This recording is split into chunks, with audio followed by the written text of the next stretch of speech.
Hello guys, welcome back to the Big Screen Show. My name is Victor. I'm Alex. And we are back and very excited to get started and talk about Daredevil Born Again. It's here, it's out.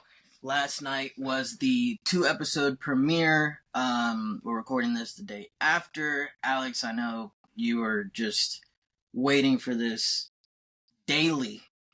I was also waiting for this daily. I recently just went and did a whole binge of the original 3 seasons that came out on Netflix. Still 10 out of 10 stands to the test of time. I mean, I think if it releases today, it is a top 3 show of the year.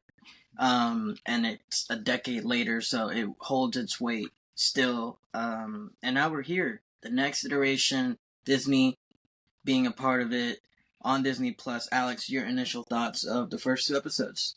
My first initial thoughts was that it really made an impact within the first episode alone, but I think for watching the first 2 episodes, it's really starting off really good and strong. There are a few things that is a bit of a problem within these first 2 episodes, but I think overall, the greatest feeling is that the action scenes in this is like very brutal, like TVMA. It's not watered down. It really goes off, and all the characters that we've known all those years ago, like 10 years ago, they still retain that same quality we love about them so much even now. But I think going forward, it's going to have a lot more greater depth within these specific characters and probably new characters that's been introduced currently.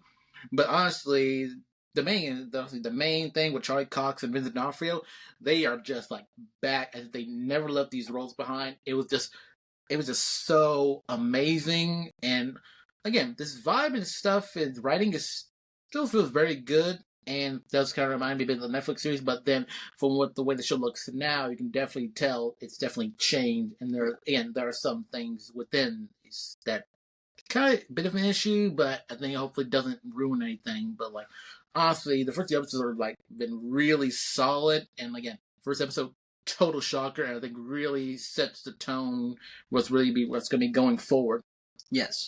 Yes, I totally agree with you. It was a strong start. I think the best word for it is solid. I think it's solid. I don't think it was... I will say I didn't have the same emotions I had when, and like I said, I just went back and rewatched the original series, but the feeling I had in the first 2 episodes of season 1 didn't really quite reach that level, but nonetheless, still solid. The word is solid. Everything you wanted is there. A lot of things that you were wondering if we would still carry over to this new iteration is here, which is good. Like you mentioned, and we'll get to that in a second in the spoiler part. There were some things where not the biggest fan of, but I don't think there was anything where you look at it and are completely like seeing major negatives, which is good. And you know, it's only the first episode, so everything is still laying the foundation. And for the first 2 episodes, I think it was solid. It was great. And like you said, I mean, Vincent D'Onofrio and Charlie Cox, it was almost like they never left. Couldn't tell a difference in their acting in these specific roles at all compared to, you know, when they were on the Netflix series. But with that being said, let's get into spoiler territory. I think there's lots to talk about. If you don't know how things work around here, we try to bring you guys videos at least once a week, sometimes more. So please make sure to hit the subscribe button, as it really does help us out, and the like button if you like this video. We're getting into spoiler territory now, so if you haven't seen the first 2 episodes of Daredevil Born Again, please make sure to click off if you don't want it spoiled. You have been warned. Now, Alex, I think the biggest thing I like to focus on, or I should say would like to talk about, is probably the only negative for me, which was the use of CGI. Yeah, that is a big major thing, because it was used very heavily within the first 10-15 minutes of the series opening when he was Daredevil. Yeah, the only time in the first episode so far where he's been Daredevil, it was heavily used. Yeah. Also, green screen. That's another thing. How do you feel about it? Mm, I remember we talked about this before when you messaged me like before earlier today, and Yeah. it's like I can definitely see what they were trying to go for since I try to follow this news with production and filming wise. I definitely mostly taking back to when when Charlie Cox portrayed Matt Murdock in a She-Hulk episode where they did use CGI bits for more acrobatic stuff to make it more comic accurate to his physicality. Because like in OG Netflix series, like he was agile, but it wasn't to like the peak level as we know him from the comics and stuff. So like I definitely understand the need to use it, particularly in this new iteration now, since like part of the MCU thing. But it's a bit problematic if it's going to be using that a little bit too much, or if it's not refined. Where they might want to try using it a bit sparingly, because I think that's a part of the reason why it made OG series work so well. Because again, I don't think they didn't really need to use it. Yeah, they didn't need to use it for like the rooftop scene, especially since like it was shown that filming was literally done throughout parts of New York and stuff, like even on the streets. So like, but that was a green screen. Yeah, I know. Which is like, yeah, I know. So why? yeah, I know. So I don't know why I had to do that. I feel like that's kind of part of it. There's might have been part of the whole like stuff they had filmed almost like originally, because again, the original idea was the fact that the series was going to be about 18 episodes. It's going to be more like a lawyer bureau drama type procedural thing, and Matt Murdock wasn't going to be Daredevil until episode 4. But the first 6 episodes that they had filmed originally before the whole change in write-ups and stuff like that were stuff that's still with that things was said to be still in this new revamped series that they did after the rewrites, but the stuff in there is like rewritten and like reshot in different ways. So I think probably they maybe could probably had used a bit of few stuff that he had filmed originally, maybe to like save time or something like that. I don't know, but I do think they need to use it sparingly and just really just keep track with stuff using like actual realism, real buildings, real footage, real streets, and everything. But at least they were able to use it for like when it got down to like the actual street fights, and even the one fight track sequence that they were using from like the opening minutes. Yeah. So like again, use it sparingly, but if you're gonna use it, hopefully it gets refined in like later episodes. Hopefully that way it just flows better, because it is a bit distracting and iffy in most aspects. Yeah, and that's my whole problem is CGI as a whole, I'm not a big hater of. I understand the need to use it in, I'd say, at least 75% of cases, especially when it comes to the comic book world and all this, because it's not real. Yeah. So we have to make things that are not real look real, and CGI is a great tool for that. However, I do have a problem with it when it's just egregious and it just doesn't look good, which in my personal opinion was the case in the little bit of CGI that was used in this first episode, because it just didn't look good. Like, it was very obvious. It was like it was very not clean, smooth, and so it like you said, it distracts you. It kind of takes you out of the experience a little bit, especially, like I said, and I'm probably going to refer to this often, I just got done watching the original series, so to go from that, where it's all practical, to this was like, oh, okay. And it's like almost kind of like what you didn't want to happen, because you wanted kind of like a smooth transition into this new era of Daredevil. But I do understand the need for it.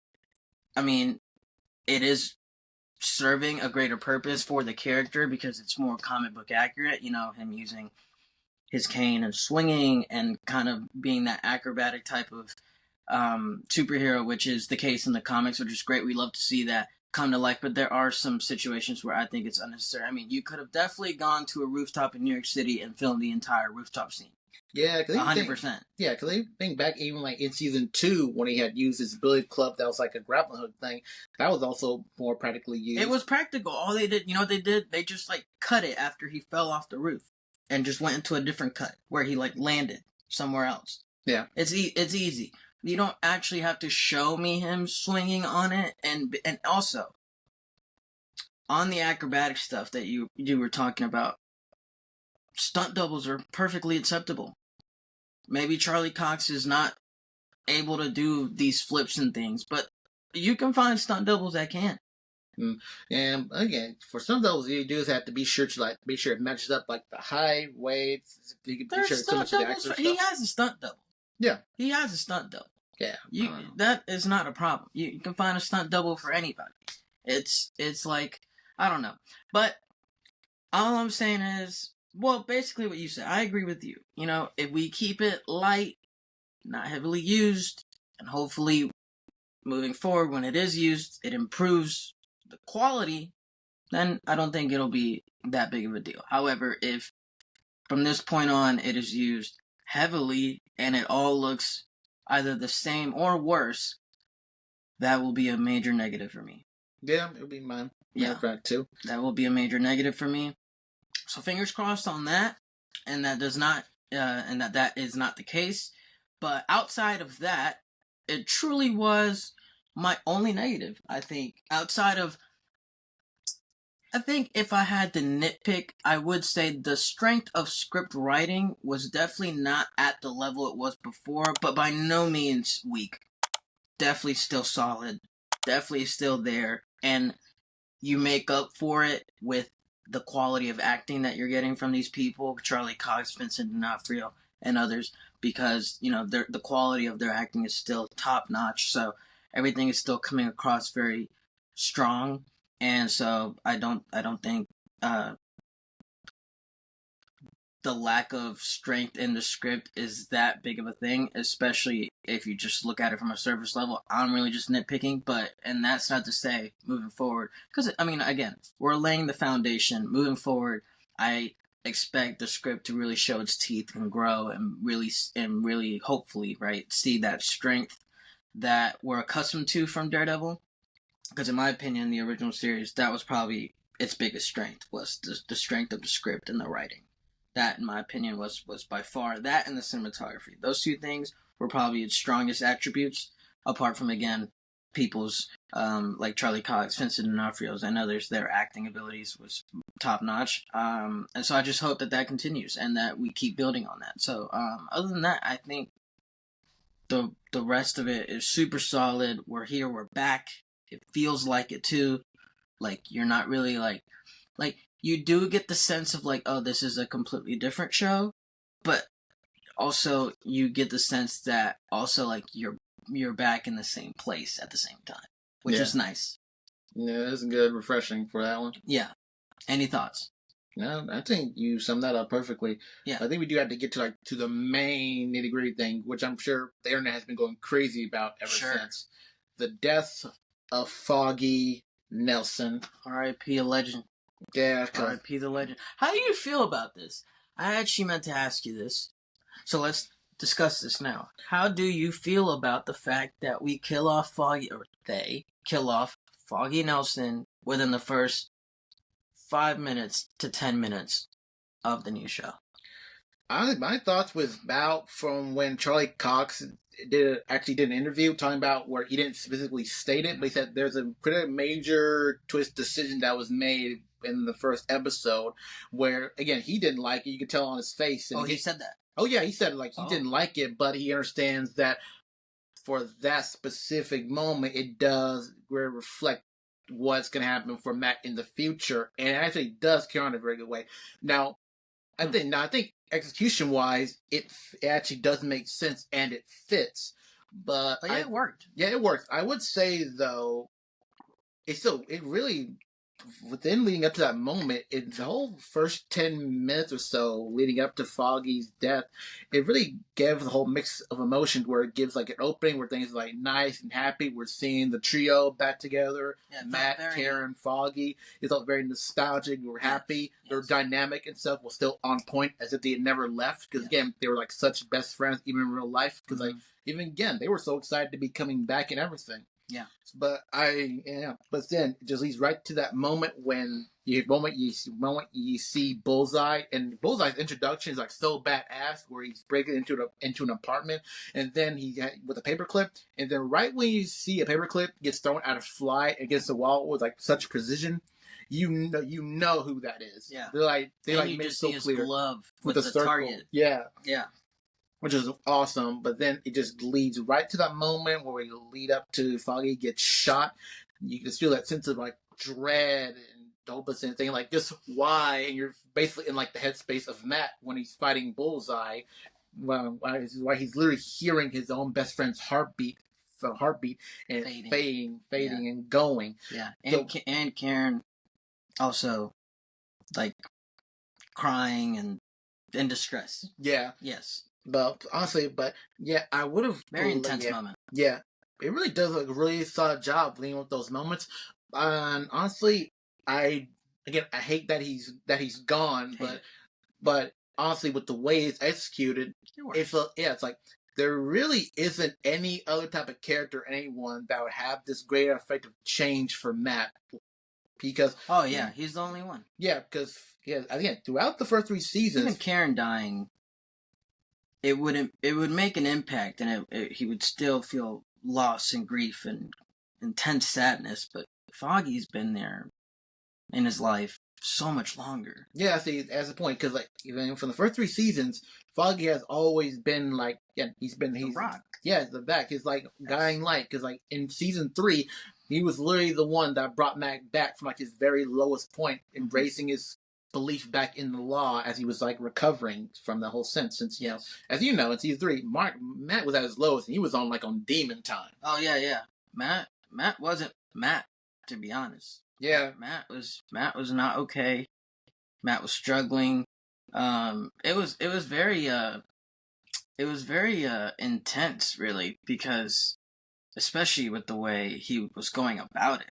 You know, he was just like so resisting the world, really. He was like in his own bubble, and it felt like Foggy was such a big part in bringing him out of that bubble and back into the real world again. Yeah, because even if Bullseye had killed Karen, yes, Matt would be broken and everything, but he wouldn't be at the level that he is as we see him now, because Foggy would have brought him back. Because again, Foggy has been like his whole world since he grew up, as an orphan with his dad being killed. But Foggy was like the most consistent thing in his life, his like family that he's had. So like that really broke him, and you feel it and see it on his face as he literally just beating Bullseye, and he just wants to just end him. Like you saw the way how he was just broken down and just like casually like just yeeted him off that rooftop. Like I don't care anymore. Yeah, if Bullseye would have died right there, he accepted that. That was a conscious decision. Yeah, he threw him off the roof knowing that was a possibility that he would die. Yeah, and that tells you a lot. Because if he didn't cross that line at the end of season 3 killing Fisk, when that's essentially the thing he wanted to do the most, then you knew that crossing that line, it would take something extreme and major, and this was it. He wasn't trying to cross the line, but I feel like he just, like, all that care just, like, died with Foggy. Yeah, again, does not care. Yeah, again, you gotta give major props to Charlie Cox, because like you can really see all his anger, his depression, all that anger, sadness, all those great emotions, all in it while still facing the person that killed him. Yeah, and like I mean, honestly, that's how you know that. Again, this is like a huge, major, critical thing that's probably for some people is gonna make or break them continuing the series. But like, if you're willing to stick with it, you'll see. Dying? Yeah. But again, some people have basically said like, "Hey, this is basically made for shock value. What's the point of bringing them back if you're going to be doing this?" But again, it really does fit more into the progression. I actually do think it works. Yeah, it actually does work. But I will say this is something I actually found. I'm sad. Oh yeah. Don't get me wrong.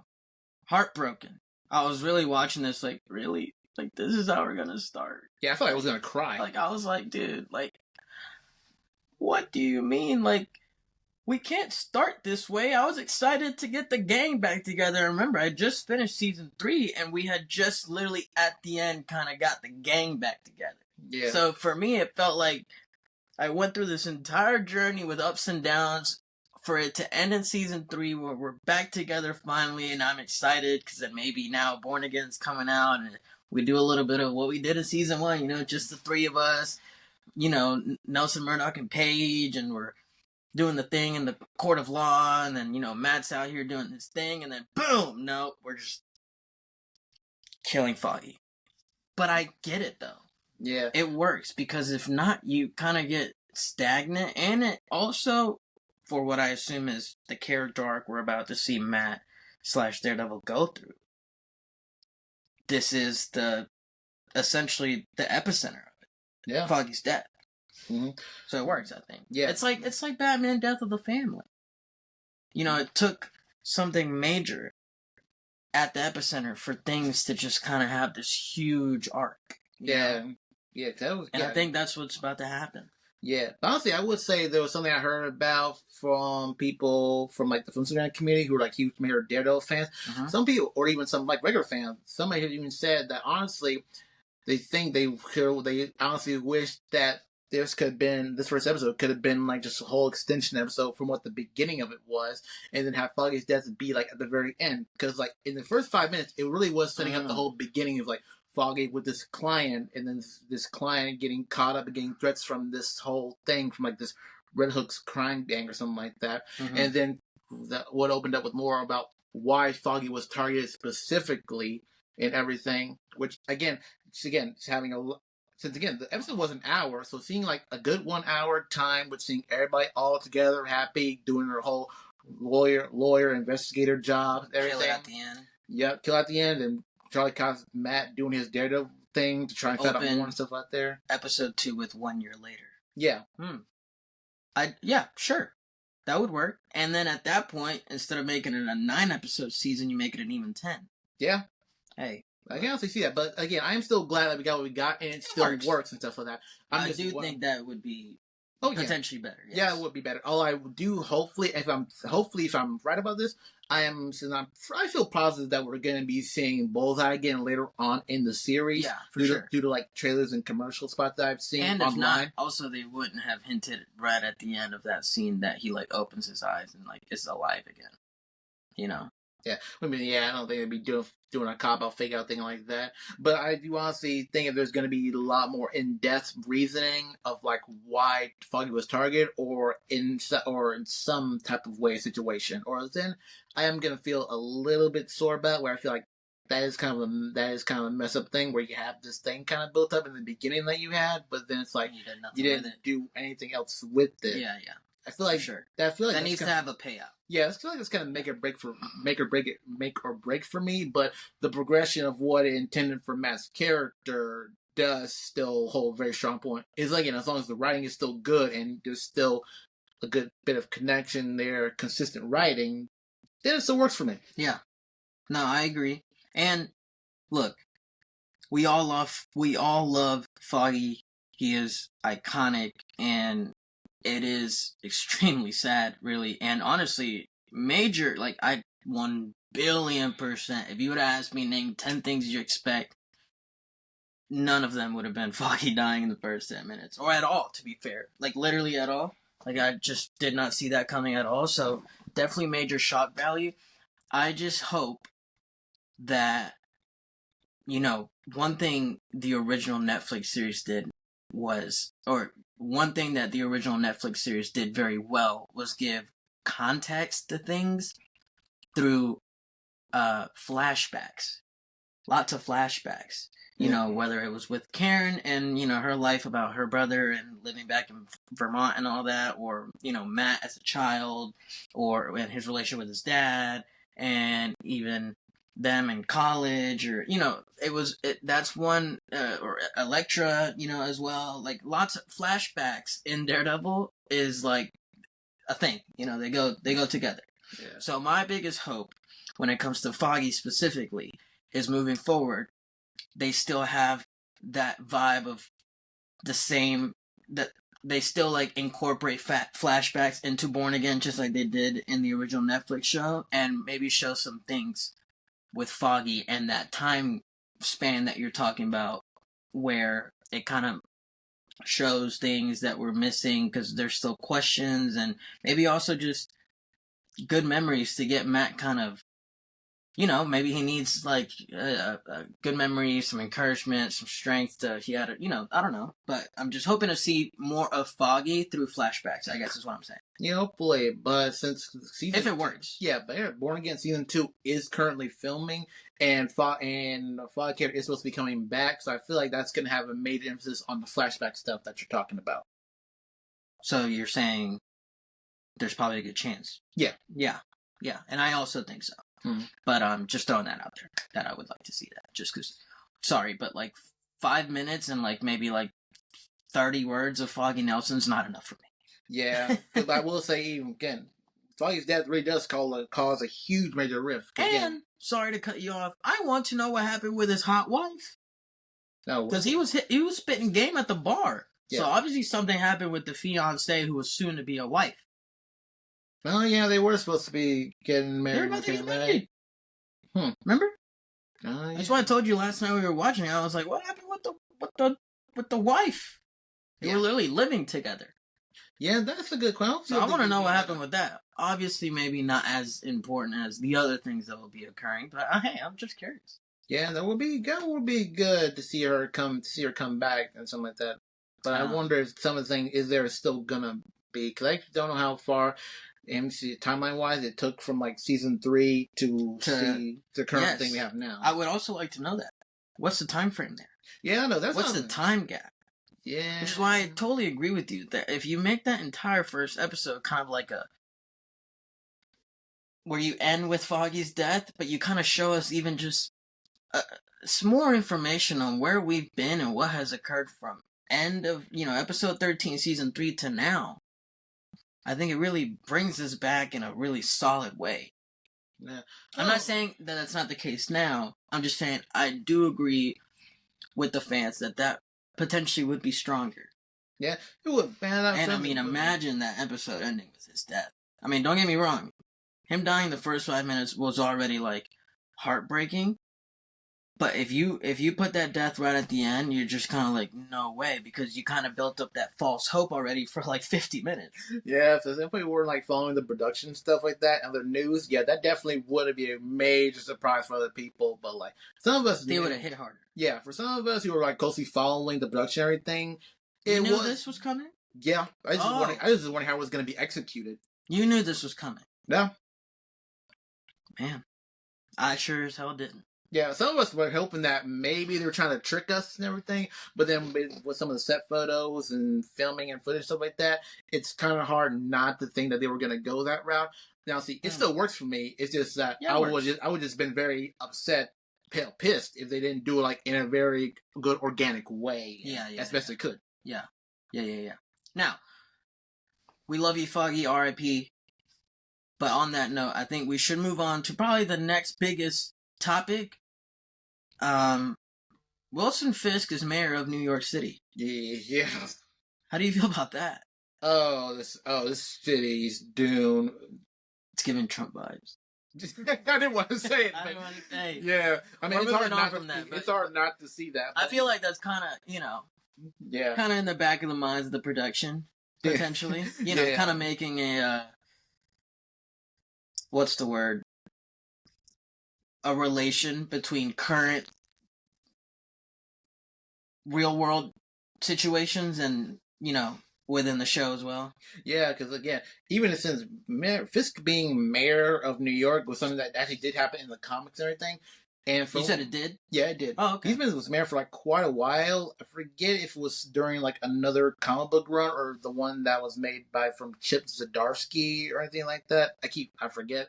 But all I know is that from what it could be leading to, and since wasn't Fisk's like whole platform and everything, is that he's a changed man, and the fact that he's saying like we don't need these vigilantes and stuff like that. We are definitely looking into like the whole Daredevil Devil's Reign storyline, where basically Wilson Fisk basically made it illegal to partake in like any type of vigilante justice or anything in any way. So this was pre-Civil War?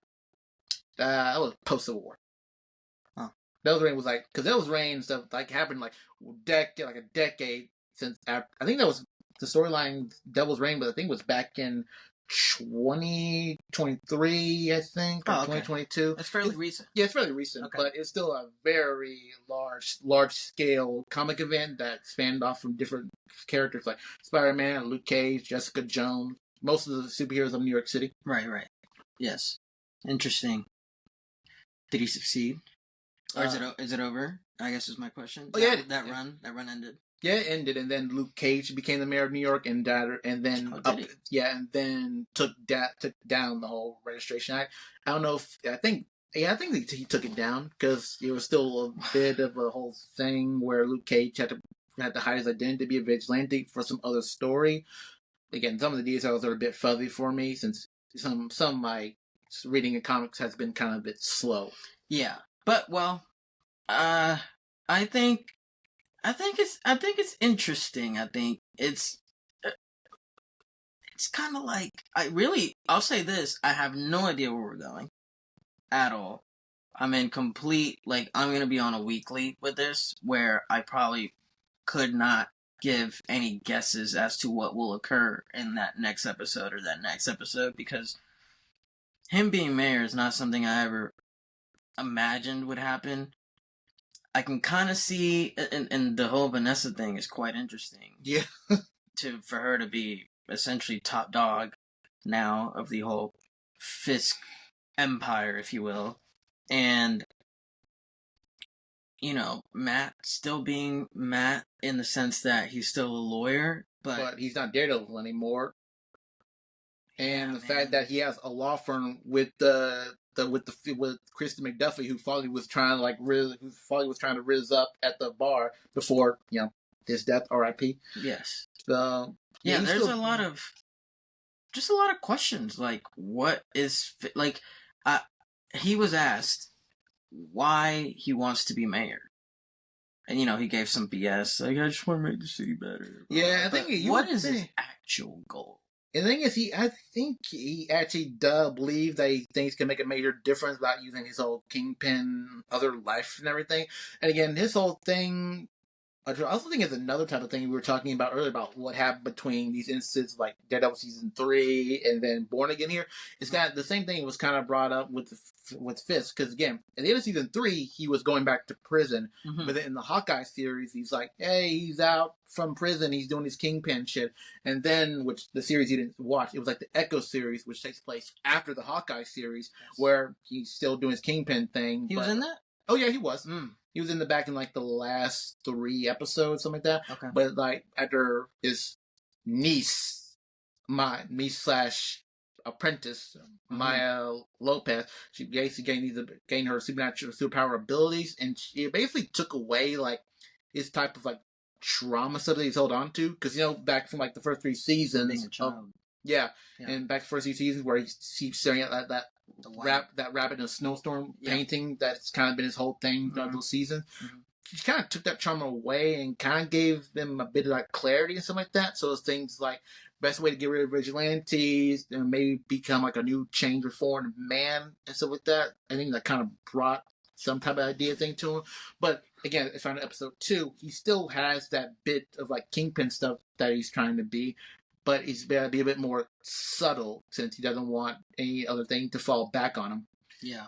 And then back to my other main point was the fact that, and we never saw Vanessa again, or she wasn't even mentioned in the Hawkeye series or even the Echo series. So there's kind of a bit of space of how long it's been since they were together, and that carries over because Vanessa is feeling a little bit peeved about it because again, she was thriving as the queen pin, as you could say. Sure. But then when he comes back, it's kind of tense, and she's very distant. She's like, you're stepping on my toes now. Yeah, it's why'd you leave me? And creates a whole other type of issue, which it's pretty interesting dynamic, as well as seeing instances in episode 2, where in episode 1, we found out that Fisk is elected as president.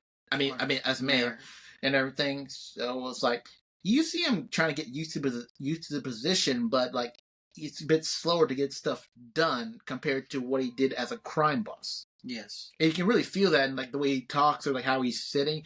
He's a bit uneasy, but he's still thinking I'm just going to try ahead and move forward. Mm-hmm. But I also do what takes place between episode 1 and 2, where what the original series had. the sense of New Yorkers and commenting and everything, because we find out that Ben Urich's niece, BB Urich, is basically making is a journalist going around city to city, thinking about going through public opinion of vigilantes, the Miss Daredevil who has gone missing for a year, and then Fisk as mayor and everything, which makes again feels like great sense of New York community and stuff like that, where it feels alive. Yes. Which again is a very good strong points that I really like, because they're still keeping that. Mm-hmm. Yeah. So again, really, so yeah, episode 2, and actually even parts of episode 1, because again, going back to episode 1, the whole diner scene between Matt and Fisk, good stuff right there. Yeah, no, I don't know why that gave me Michael Mann's Heat vibes, which you Robert De Niro and Al Pacino in their time at the diner. The diner, yeah. Because again, as he's shown from the original series, Matt and Fisk are kind of two sides of the same coin in some form of way. They're both people who were are supposedly turning back on their other half, their darker natures. Right. Thinking hey, we both got up in the world, but it's if one of us does something that we don't like, you get the other side. The other side comes out. Yeah. Then it's we'll be there, and you are not gonna like it. Yeah. You're kind of giving each other a kind of warning, crossing the stand. They're drawing the line, and they're warning each other not to cross the line. Yeah. Yeah. Yeah. But I think which is nice. That's part of what made the Netflix series so strong, was some of those one-on-ones and how strong those dialogues were. Yeah, because that dialogue really hits. It's very tense, because it doesn't happen a lot from what I had from each season. But I think those moments usually last about 5 minutes or so. But it's the most tense filled and the best writing, because you can really feel that they're both New Yorkers, but they're both having different outcomes for where they ended up, even though they both had fathers who were who weren't perfect. I mean, Fisk's father was a piece of shit. Yeah. But Matt's dad, he was flawed, but he did what he had to do for his own son. So Matt had to better him. He tried. Yeah. Yeah. One father died for his son. The father, one side, the father got murdered by his own son in the most brutal way possible. Yeah. But yeah, I really dynamic. Yeah, because again, that's the type of writing is there, which again, it's not right up there to what it was in the original series, but you can still feel that writing there is still strong. And again, by the performances by those actors who have been those characters for for so long, kind of heightens it up. Yeah, because they've never left those roles. They brought it back easy like that. Mm-hmm. Mm-hmm. I agree, 100%. Anything else? Yes, for what we gave for what's been going on in the 2, which is going to be going into episode 3. In episode 2, we actually get the introduction of Hector Ayala, the White Tiger. That's right. Yes, first time seeing him in live action. Mm-hmm. Matt is his lawyer. He's in a sticky situation. Kind of was just living his life. Saw a defenseless person kind of getting picked on, beat up. Mm-hmm. And so he just was being a good Samaritan and went and tried to help the dude. Turns out one of them was a cop. Both of them were cops. Yeah. And sadly, one got hit by the train in the subway. Yeah, that was insane. They literally tripped, and then boom, splat, blood all over Hector's face. So cop killer, etc., etc. Matt comes in because he knows he's not lying about the situation, as we all know. He's very good at that, and it gets sticky because now as the second episode ends, he goes to basically the guy that he was defending, Ayala was defending, in that fight, in that incident, ran away. And so he went to go pay that guy a visit because he's the only living testimony eyewitness of what had actually occurred that day. And, he got ambushed there by the same cops who were beating him up, who were we assume safely, that they were on the way to kill him so that Ayala would lose his situation in court and probably have to spend some life in prison for killing a cop. But Matt gets beat up initially, but then they pull out a gun. So then he had to do what he had to do and beat them up. So... Yeah, but first, that little moment where Matt was trying to be peaceful and everything. He but tried. But right when they were just beating him down, you could see that moment, that intensity that Charlie Cox brings to the role of Matt, which you even seen in the comics, that moment where he promised that he was going to be doing any of his Daredevil shit no more.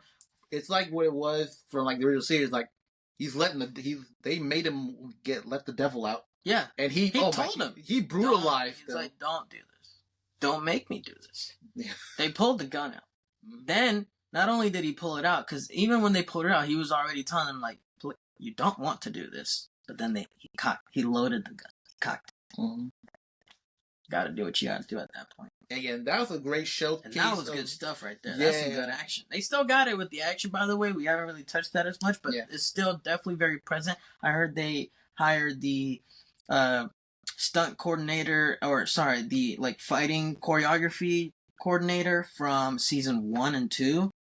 And that's awesome because those were probably some of the best that the original series on Netflix had, and it still holds weight for sure. And especially the scene that we're talking about where he was fighting these two kind of rotten cops in that apartment was really, you could feel that brutalness really come through in that scene. He literally broke one dude's arm as he was disarming him and slammed one down on the table and literally pulled one forward so hard it looked like he might have broke his neck. Yeah. Oh yeah. Threw one right up against the fridge, left a blood splat on there. No, it's really intense in there, and they're really hitting the right punches for that intensity. Because I mean, come on, if you can't match the intensity of, say, a Wilson Fisk destroying someone's skull with a car door, and you can't match this level of intensity in this Born Again iteration of the show, then you have failed. Yeah, you have to. I mean, the original series put it at such high levels, especially for superhero content at the time. You hadn't seen brutality like that. Everything is like, PG or PG-13, and you really hadn't reached the TVMA / rated R levels of intensity that we are now, or that I wouldn't say accustomed to, but that we have seen a little bit more of now. And if you can't match that here, then it is a failure, but so far they are, which is nice. Yeah, you going back to like the episode 1 where that huge one-shot tracking scene with Matt versus Bullseye, especially with them going up the staircase from the shot literally takes place from inside the diner with all the way to the roof. All the way to the roof. It was like really good stuff. Yeah, I mean, real nice. Real good. Yeah, but I will say though, for the episode 2, it was a great, awesome, brutal scene. But I feel like some of the camera work in there with the cuts in there, it doesn't stack up to what the camera work was in the original series. And that's something I'm going to have to get used to. Because, I hope it's not going to be like a whole frequent thing. Because especially from what I've seen from, the promos and stuff that I've been watching on repeat every single time leading up to this. So I am hoping that it keeps to what it had in episode 1, less wonky CGI, but still keeps that good form, brutal violence that I expect from what I saw in episode 2. You know what I'm saying? Mm-hmm. Mm-hmm. Yeah. But again, I'll say I really like that scene in episode 2 a lot more because it was more natural. Yeah. I will say. But of course, the camera work and the editing is a different thing in itself. But as far as themselves, the actors, it felt much more natural. I mean, when you have the CGI in there, it really just throws me off. I'm sorry. It just does. Yeah. Because it's not what this show was built on. Mm-hmm. So, and so, I don't want to go on a tangent again about that. We got a few of the stuff in there. But honestly, I did like how they basically changed the way of how they portray Matt's senses and everything. Where every time he uses hearing stuff like that, the camera just kind of zooms in a little bit, fuzzy. A little bit of a glitch. Yeah, like it's kind of focusing on one thing, zooming in. Yeah. Which especially if he picks one thing out, it kind of goes. Yeah, it is different. You're right. Yeah, it was honestly a really good visual update. It's good. And honestly, because it used to be only audio situation. Now it's audio visual. Yeah, it's both, which is nice. Yeah, I really like that. It's a good update. Mm-hmm. And one thing I noticed that from the series, it does kind of almost look like a movie in a sense, where it feels a lot more brighter. It's definitely more vibrant. Yeah, I don't think it's interesting, but I don't like it most of the time in certain shots and scenes. The vibrancy? Yeah, because all the times, that's also outside of norm.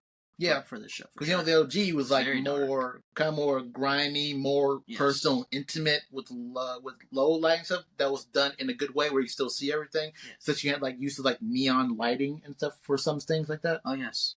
So it was very A24 in some aspects. That's but yes, it's very Disney in this sense. Very MCU-ish, but like luckily not in like the whole Disney-fied way that makes it a huge problem overall. Because it does work in it does work in like good shots and things like that. But oftentimes when it comes to like the time in episode 2 where Kingpin is like trying to show off his way to get things done, unlike other mayors on the bridge. Yeah, some stuff it's like, and it doesn't work that way, especially with the way the wide shot is used and the whole vibrancy and things like that. Again, some of the shots work, other times they don't, so it's like kind of works here and there. Not terrible, but it's like it is something that we have to get used to. Yeah, in this whole new style, because that's why you said it is basically like the OG series, but with like a fresh coat of paint. Mm-hmm. Yes, which again, so far it's been solid. Like you said, it's been solid. Yeah, and look at the same time. We're going to have to, maybe it's just because we're just now starting, but at some point we will have to understand and accept the fact that it does have to differentiate itself. Especially with it being part of the MCU now. Like it can't be, like maybe we want carbon copy, but it can't be carbon copy. Yeah, I think it really does kind of lower expectation a little bit because we're not going to get like the peak level that it was during that time. Because it started strong, ended strong, especially with like it was never not strong. Exactly. Yeah. But so far here, it is strong, and looking forward to it. Episode 3 next week. We will be bringing you guys a video on that as well. We're gonna try to cover it weekly. The week after, so it's episode 3, and then the week after that is 4. But then the week after that, 5 and 6 drop at the same time. So that'll be fun. Another 2-episode release, and we'll discuss that as well. A little bit of a longer video this week about this, considering there was 2 episodes, so lots to talk about. Also, it's been like 6 years since the original series came out, so we actually had to touch on that as well. But anything else, Alex? Ooh, actually, one thing I did notice before Matt literally brutalized those cops, you can at least see on one of the cops' arms was actually the Punisher symbol on his arm. Yes. Was it? Yeah. I mean, I know it looked like it, but I just thought it can't be. Oh, it was. Maybe it was like something else. It was. Ooh. We also very interesting. Yeah. Are we getting a gang together or something? Yeah, because the greater thing is that whole thing. Because again, there was actually a Punisher comic where cops actually idolized the Punisher and wanted to utilize his own brutal style of like taking care of criminals and everything. But even real life cops during the whole like Back to Blue thing used the Punisher symbol as their whole thing. Which if you know the Punisher in the comics, you know that Punisher would never back the Blue because he does what the cops can't or refuse to do. He literally takes the law into his own hands. So like he wouldn't be supporting the cops or anything like that. Because it shows that they're ineffectual. Yeah. Well, we'll see. We'll see what comes out of that. And I mean, we know he's in it. Yeah, So I just want to see a scene where John Bertholt's Punisher. We know he's coming like later episodes down the line. I don't know which episode, but I'm gonna love it. Yes. But I just want him to like literally rip those cops and stuff to shreds to show why he does what he does and you guys don't. Mm-hmm. Well, how do we know they're not working together? I'm just saying, why else would they have a Punisher tattoo? And they're clearly not stand-up cops. They're shady. Yeah, but like I said, who aren't afraid to kill. So I don't know. I'm just saying. Yeah, there could be some stuff going on. Yeah, no. The Punisher has always worked alone unless he's forced to work with somebody. And again, they're fans. Yeah, they're basically fanboys. Because again, that's like the same in the comics. The Punisher would never actively want to work with cops or anything. The only time Punisher's ever had to work with anybody has mostly been like Spider-Man, Moon Knight, Daredevil, to name a few. He has worked with like the Avengers, stuff like that. But again, they are aware of him because again, he really is like a murderer. Yeah. So like they would anti-hero. Yeah, but they won't actively want to work with this guy or endorse it. Yes. That's the thing. But yeah, Punisher would never work with the cops or anything. Never. The only thing, he probably doesn't know about the whole following that he has until we find out later on in the episodes, until you see how he wants to deal with that. But again, these cops idolize it because as it shows in like episode 1 or episode 2, it does show the whole divide and how people, with the divide on people's viewpoint of vigilantes, and again, how people view, how even said the cops sometimes either idolize the Punisher or some don't want it or don't want anything to do with him. Mm-hmm. Again, which also shows a great different sides of New York City and the people's opinions, which I love. Yes. I'm excited. We'll see what comes next week. I'm hoping it's a 9-episode total, so I'm hoping by, let's say, I'll give it some leeway. By episode 4, we're really in the swing of things. That's what I'm hoping for. Really, I'm hoping next week. Yeah, we'll really get right into it. But yeah, I'll give it some leeway and say episode 4, absolute max. We should be really in the mix of the things. Yeah, it will in some way, because I actually found out months ago during one of the producers said that with these 9 episodes, all the 3 episodes of it is going to have like its own specific arc in some way or another. So where it feels like with episode 2, I feel like episode 3 is going to be like Max acknowledging more of like Hector and his belief of vigilante justice, which might maybe awaken something a bit more, and Mac to where he feels like he's on the road of like the concept of him like being born again to get back into the Daredevil persona. And I'm pretty sure in some form or way or another within the 3 episodes, either in 4 through 6 or 7 through 9, it's gonna be some type of thing with like the Punisher cops and the Punisher himself in some way or another. I don't know what it'll be like for like 4 through 6, but like again, I have no way of knowing because again, I don't know what episode that the Punisher is gonna be in. So like whatever episode he's in is probably gonna be reflecting of the arc in that one and Matt's journey back to the Daredevil that we know and love. Mm-hmm. Well, I hope he comes around to it sooner rather than later, because that was kind of my little bit of, I'm not gonna say negative, but just my one little not biggest fan of takeaway of season 3 of Daredevil was it took him a little too long for my liking to like get back. That was just me though. I understood it though. Anyways, not comparing because it's 2 completely different things. But I'm just saying, I hope he comes back to Daredevil sooner rather than later. That's yeah. Yeah, well, with the threat of Muse that's going to be coming in the later episodes, it might be sooner than you think. Yeah, good. And I want to see those suits. That's what I want to see. Yeah. Well, that's it. And that's it. Yep. There you go. There you guys have it. First 2 episodes of Daredevil are out now. These are our thoughts. Let us know you guys' thoughts down in the comment section. We love to chop it up, anything Daredevil. We're big fans, and we're so excited. And I know lots of people out there have been waiting for this for years, just like us. So let's talk any and everything Daredevil down in the comment section. If you like videos like this, we try to bring them once a week. So please make sure to join us on this journey and subscribe. And if you like this video, the best way to let us know is by hitting that thumbs up button down there. So we do appreciate you doing that. But with that being said, we are the Big Screen Show, and we'll see you guys very soon. Peace out.